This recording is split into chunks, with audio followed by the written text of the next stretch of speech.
Dhanik Bharat educational institutions inter IIT JEE NEET admission open. ఇక రంగారెడ్డి జిల్లాలో నిందితుడు రాజ్ కుమార్ చేసిన 6 హత్యల కేసు ఇప్పుడు సంచలనంగా మారింది. అయితే ఇప్పుడు కొన్ని క్వశ్చన్స్ అయితే కూడా ఈ కేసుకు సంబంధించి ఉత్పన్నమవుతున్నాయి. అయితే రాజ్ కుమార్ సొంత భార్య పిల్లలను ఎందుకు చంపాడు అనేటువంటి క్వశ్చన్ అయితే ఇప్పుడు రేజ్ అవుతుంది. అయితే నార్మల్ గా బాలికను చంపాడు అని అంటే ఆమె మీద కోపం పెట్టుకొని పోక్సో కేసులో ఆయనని పెట్టిందని చెప్పేసి ఆ కోపంతో కక్షతోటి చంపాడు అని అనుకోవచ్చు. మరి కాకపోతే ఆయనకు పుట్టిన బిడ్డలను కట్టుకున్న భార్యను ఎందుకు చంపాల్సి వచ్చింది అనేటువంటి క్వశ్చన్ కూడా ఇప్పుడు ఎదురవుతుంది. ఇంటికి వచ్చి నిద్రిస్తున్నటువంటి భార్యల్ని పిల్లల్ని ఆయన ఎందుకు అతి కిరాతకంగా చంపాడు? ఆ అవసరం ఏమొచ్చింది?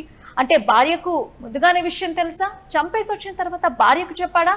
దాన్ని ఒప్పుకొని భార్య పోలీస్ స్టేషన్కి వెళ్ళి ఈ విషయాలు చెప్తాను అంటేనే ఆయన ఈ విధమైనటువంటి హత్య కుడిగట్టాడు అనే విషయాలు అయితే ఇప్పుడు ఇంకా కూడా వెలుగులోకి రాలేదు. అయితే బాలికని చంపిన తర్వాత ఇంటికి వచ్చినటువంటి రాజ్ కుమార్ భార్యను 2 పిల్లల్ని కూడా చంపాడు. ఇప్పుడు ఉన్నటువంటి క్వశ్చన్ ఏంటి అంటే భార్య పిల్లల్ని ఎందుకు రాజ్ కుమార్ చంపాల్సి వచ్చింది? అయితే బాలిక ఎవరైతే బాలిక ఉందో ఆ ఇంట్లోకి వెళ్ళి వాళ్ళ తల్లి అలాగే నానమ్మని చంపినటువంటి నిందితుడు రాజ్ కుమార్ అదే ఇంట్లో ఉండేటువంటి వికలాంగురాల్ని ఎందుకు చంపకుండా వదిలేశాడు అనేటువంటి మరో క్వశ్చన్ కూడా ఇప్పుడు రేస్ అవుతుంది. అంటే వికలాంగురాల్ని వదిలేయడానికి గల కారణం ఏంటి? ఇటు భార్య పిల్లల్ని చంపేంత కోపం కూడా ఉన్నటువంటి వ్యక్తి ఈ బాలిక ఇంటికి వెళ్ళి నానమ్మని అమ్మని చంపి ఈ వికలాంగురాల్ని ఎందుకు వదిలేశాడు? ఈ వదిలేయడానికి గల రీజన్ ఏంటి? అసలు తనని చూశాడా లేదా? ఒకవేళ చూడకుండా ఉంటే మళ్ళీ ఆయనకు వికలాంగురాలు ఉంది అని తెలిసి కూడా ఆమెను చంపకుండా వదిలేశాడు అని అంటే ఈమె వల్ల ఏమి అవ్వదు, కేసు అవ్వాల్సిన అవసరం ఏమి ఉండదు, ఈమెను చంపినా ఒకటే చెప్పకపోయినా ఒకటే అనేటువంటి థాట్ ఆయనకు వచ్చిందా? లేకుంటే మనం చంపాల్సిన అవసరం లేదు అని అనుకున్నాడా? అయితే పోక్సో కేసు నమోదైన తర్వాత బాలికకు ఆమె కుటుంబానికి రక్షణ ఇవ్వడంలో పోలీసులు విఫలమయ్యారా అనేటువంటి క్వశ్చన్ కూడా వస్తుంది. ఎందుకనంటే ముందే పోలీసులకు బాధిత కుటుంబీకులు కూడా చెప్పారు. ఆయన బెయిల్ మీద బయటకు వచ్చిన తర్వాత పలుసార్లు కూడా అమ్మాయిని బెదిరించడం జరిగింది అని చెప్పేసి బాధిత యొక్క కుటుంబీకులు కూడా పోలీసులకు వెళ్ళి ఇన్ఫర్మేషన్ చెప్పినటువంటి విషయాలు కూడా బాధిత కుటుంబీకులు చెప్పడం జరుగుతుంది. మరి ఇంత చెప్పినా కూడా పోలీసులు ఎందుకు నిర్లక్ష్యంగా వదిలేశారు?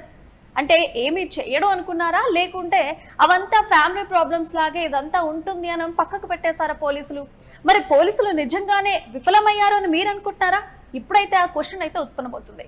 మరి ఇంకొకటి, 6గురిని చంపిన తర్వాత ఇటు సొంత కుటుంబీకుల్ని అటు పోక్సో కేసు నమోదు చేసినటువంటి బాలిక కుటుంబీకుల్ని వీళ్ళందరినీ కూడా 2 ఫ్యామిలీని కూడా పూర్తిగా చంపేసిన తర్వాత వాళ్ళ తండ్రికి నేరుగా ఫోన్ చేసి నేను 2 కుటుంబాలని చంపేశాను, నేను కూడా ఇప్పుడు ఆత్మహత్య చేసుకోబోతున్నాను అని బాధితుడు రాజ్ కుమార్ చెప్పి మరి ఆయన ఫోన్ కట్ చేసి వెళ్ళిపోవడం జరిగింది. అంటే ఇప్పుడు ప్రస్తుతానికి రాజ్ కుమార్ పరారీలో ఉన్నాడు. ఈ విషయాలన్నీ కూడా తండ్రికే ఎందుకు ఫోన్ చేసి చెప్పాడు? తండ్రికి చెప్పాల్సిన అవసరం ఏముంది?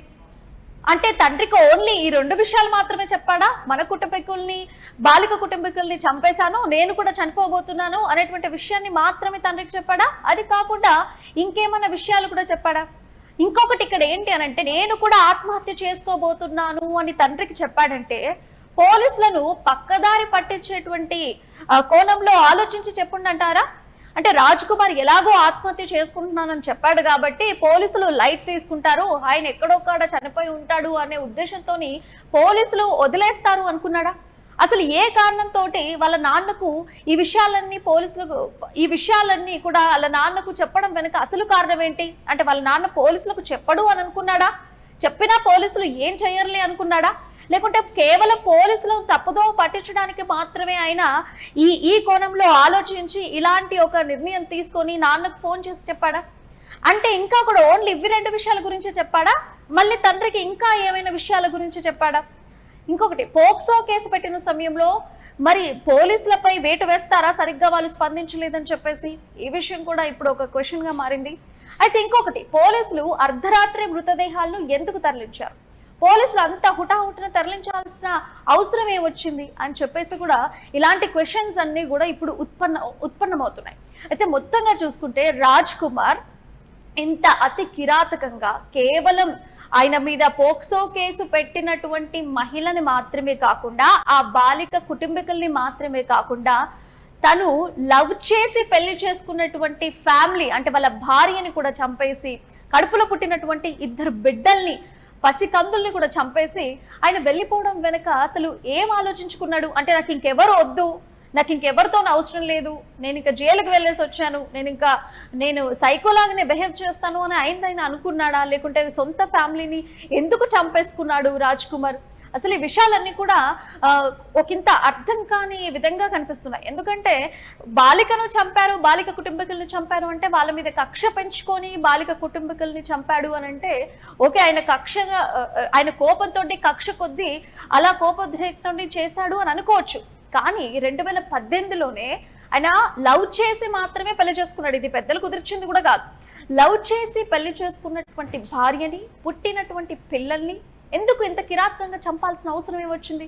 అంటే లోకంలో నాకు ఇంకేం పని లేదనుకున్నాడా? ఎవరేం చేసుకున్నా పర్లేదు అనుకున్నాడా? అసలు పోలీసులు ఏం చెయ్యర్లే అనుకున్నాడా? అసలు రాజ్ కుమార్ ఏమనుకున్నాడు? ఇప్పుడు పరారీలో ఎందుకున్నాడు?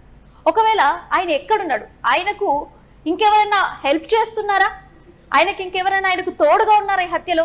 నేను హత్య చేస్తున్నాను, మీ దగ్గరకు వస్తున్నాను, హెల్ప్ చేయండి అని ఇంకెవరినన్నా ఫోన్లో అడిగినటువంటి అవసరం ఉందంటారా? సో మొత్తానికైతే రాజ్ కుమార్ ఎక్కడున్నాడు అనేటువంటి విషయం పోలీసులు అయితే ఆరాధిస్తున్నారు. సో వాళ్ళైతే విచారణ జరుపుతున్నారు.